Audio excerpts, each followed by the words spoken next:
How's it going, YouTube? I'm about to get ready for my day, go out and run some errands, and I had my afro this morning, but I'm getting tired of the shape structural look. Not that I don't love my fluffy afro, but at the same time, I like to get a more organic look, more nappy.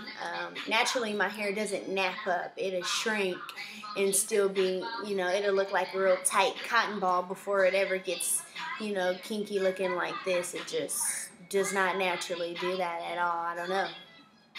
I wish I had naps, but I don't. But I'm going to show you how I fix that, how I get it to look nappy fast so I can get out and go about my day. So this is going to be a really short video. I just wanted to show y'all.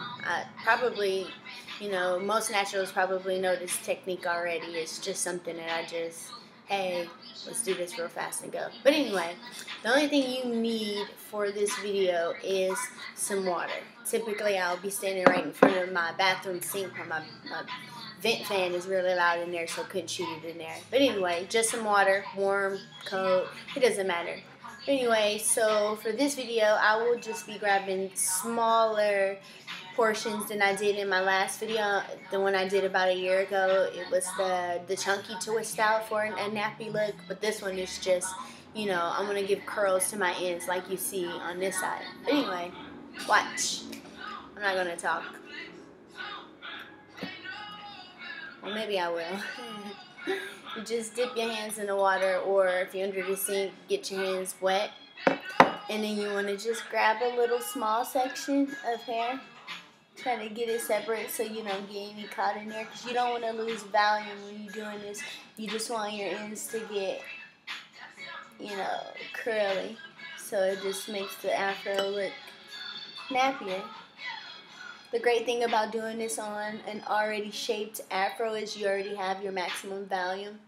I know a lot of you guys have been asking me to shoot a video on how I get my afro so I guess thick and shaped correctly.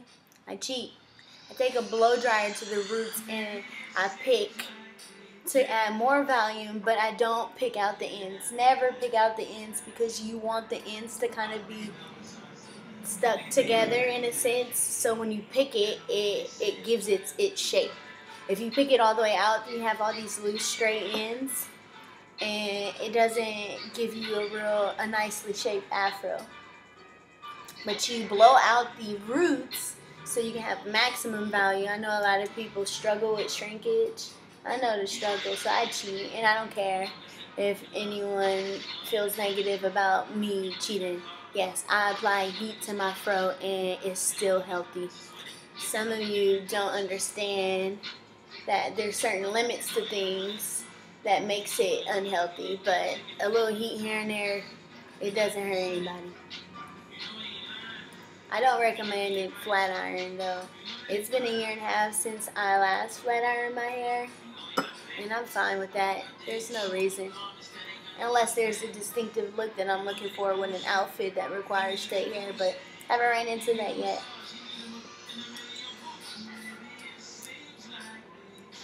So yeah, you just want to go around and you want to do this to your whole entire head, and the fact that it's random gives you a more organic look.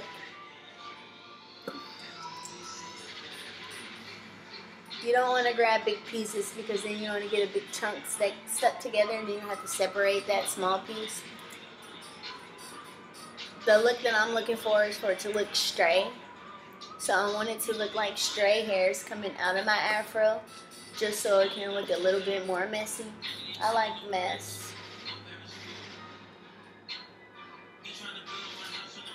I don't know if you guys can tell now how the hair is sticking out from my afro, so it's like small curls sticking out from my afro now, and it's exactly, it kind of gives it this 80s body, like those old school 80s women with the big curly hair. I'm trying to achieve that, but with the shape of an afro.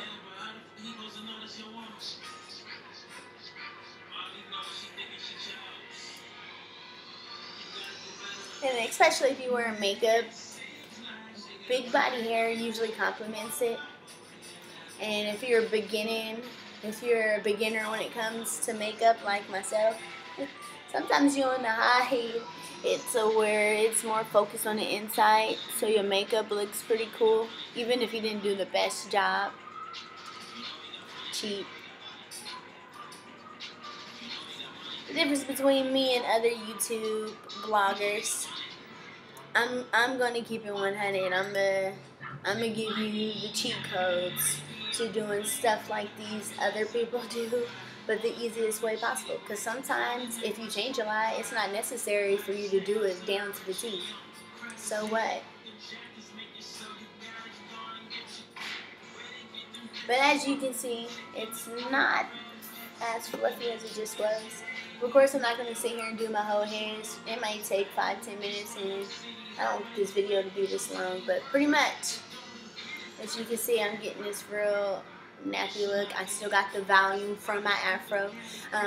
You could have twisted all the way down and did smaller coils, and over a period of time loosen them up to get a real curly effect. But because I wanted this to be more nappy and I wanted it to look organic, and I wanted it to kind of look like Bedhead in a sense, but with small curls, straight curls coming out from my afro. But this is pretty much the look that I was trying to achieve. I'm actually not even going to touch it. I might have to do some in the back. It's probably still fluffy, but whatever. I do that on my own. Thanks for watching. If you guys ever feel like there's something that you want to see me do, or you see something on my Instagram, a hairstyle that I did or anything, ask me on my Instagram, and maybe I'll think about shooting it if I have time. Thank you. You guys have a nice day. Peace.